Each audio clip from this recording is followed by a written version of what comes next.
It was supposed to be a relaxing day. A gentle excursion off the coast of Maine, one of the stops on our cruise aboard Adventure of the Seas. We'd docked offshore and taken a tender boat into Bar Harbor. It was gray, misty, and damp, but beautiful. That kind of moody, sea-swept beauty you only get in New England. We met our tour group on the dock. It was a small bus, maybe 20 to 25 people. We were scheduled to drive through Acadia National Park, stop at a few scenic viewpoints, and end with a classic lobster lunch before returning to the ship.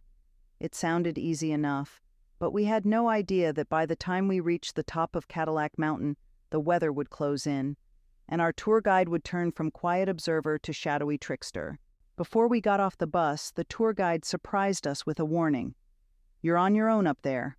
Explore, but be back in 25 minutes. No exceptions.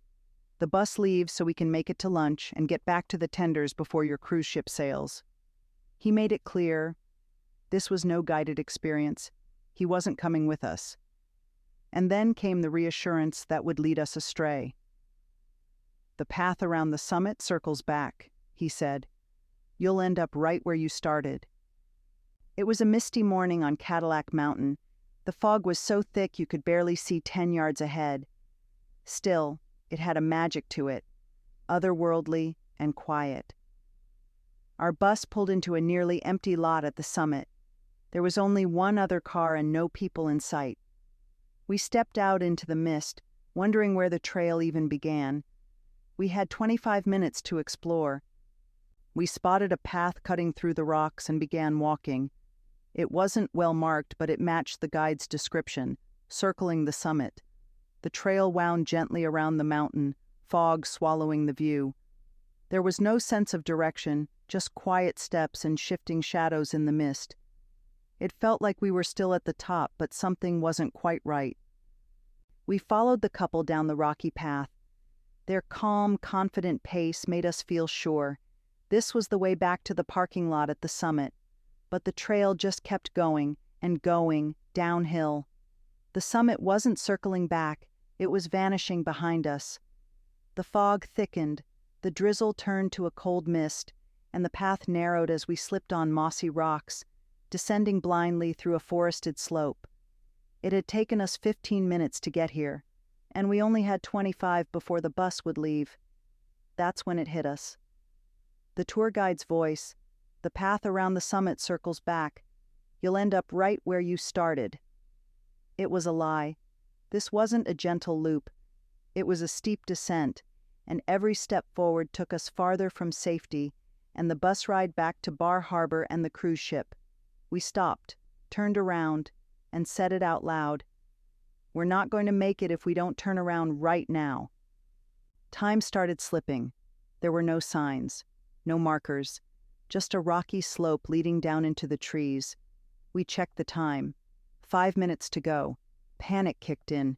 We had no idea where we were or how to get back. And the fog?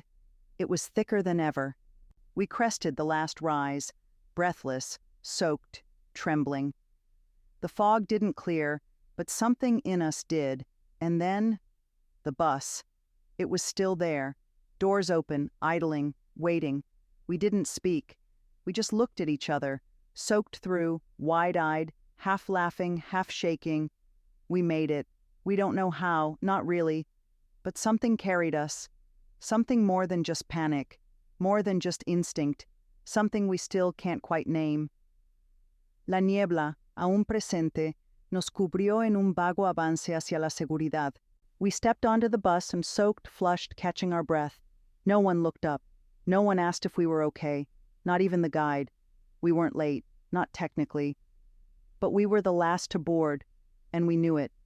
Entrando al autobús caliente, I felt the contrast instantly. Leaving the cold and ominous mist and entering the warmth of the bus was a great comfort. The seats were warm. The silence was colder than the fog had been. We sat down quietly, shaking, breathing. And as the bus pulled away from the summit, I looked out at the mist and knew something had been left behind. The warmth and the safety remained, but the fear was left behind on that summit. We didn't miss the bus. We made it, barely, panting, laughing, muddy, relishing now in our moody interlude. Back on the bus, we sat in silence, watching wet coats drip onto the floor.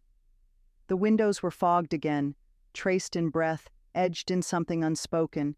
It was only then, that we realized how cold we'd been, how disoriented, how close we came to getting stranded in a place we thought we understood.